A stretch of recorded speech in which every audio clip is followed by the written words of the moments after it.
In the ancient lands of Europe, there was a collection of tribes and clans, each with its distinct culture and traditions. Among these groups were the Celts who inhabited the British Isles and surrounding areas, including present-day England, Scotland, and Wales. This was a time when Druids held sway over mystical beliefs, and the land was rich with myths and legends. One day, in the early centuries the Romans, led by Julius Caesar, set their sights on the prosperous lands of the Celts. The Roman Empire, known for its expansionist policies, saw the British Isles as a valuable addition to their vast dominion. The Celts, however, fiercely resisted the Roman invasion, defending their lands with valor and determination. As the Roman legions advanced, battles raged, and tales of bravery and heroism spread far and wide. The most famous of these Celtic warriors was Boudicca, the queen of the Iceni tribe. Faced with the oppressive rule of the Romans, she led a revolt that briefly succeeded in driving them out of the region. Despite the fierce resistance, the Romans eventually established their dominion over the southern parts of the British Isles. For several centuries, Roman culture and influence seeped into the local traditions, leaving a lasting impact on the region's history. In the early 5th century AD, a new chapter in the tale of Great Britain began with the departure of the Roman legions.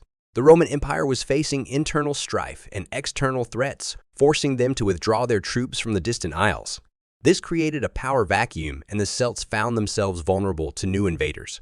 Germanic tribes known as the Anglo-Saxons arrived on the shores of Britain, seeking new lands and opportunities. These tribes gradually settled in different parts of the island and established their kingdoms. Over time, 7 kingdoms emerged, known as the Anglo-Saxon Heptarchy: Northumbria, Mercia, East Anglia, Essex, Kent, Sussex. The tale of Great Britain took a momentous turn in the 9th century when the Vikings, seafaring warriors from Scandinavia, launched raids and invasions on the British Isles. They plundered coastal towns and brought further upheaval to the land. However, some Vikings eventually settled in the region, particularly in areas like Yorkshire and northern Scotland, and they assimilated into the local culture. The Viking Age, as it came to be known, also paved the way for the unification of England. In the 10th century, the Kingdom of Wessex, under the rule of King Athelstan, successfully defeated the last of the Viking invasions and achieved significant territorial gains.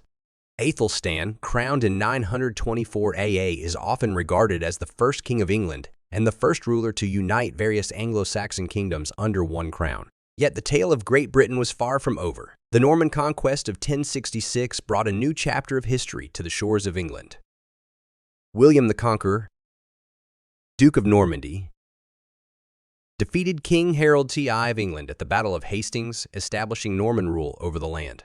The Normans brought a new wave of influence, architecture, and governance that shaped England's destiny. As centuries passed, England and Scotland developed as distinct entities with their own monarchies and traditions. It wasn't until 1707 that the Kingdom of Great Britain was formally created through the Acts of Union, which united the Kingdom of England and the Kingdom of Scotland. The union of the two kingdoms created the foundation of the modern state of Great Britain as we know it today. And so the tale of Great Britain continued, weaving together a rich tapestry of history, battles, cultural exchanges, and diverse influences that have shaped the nation into the multifaceted and remarkable place it is in the present day.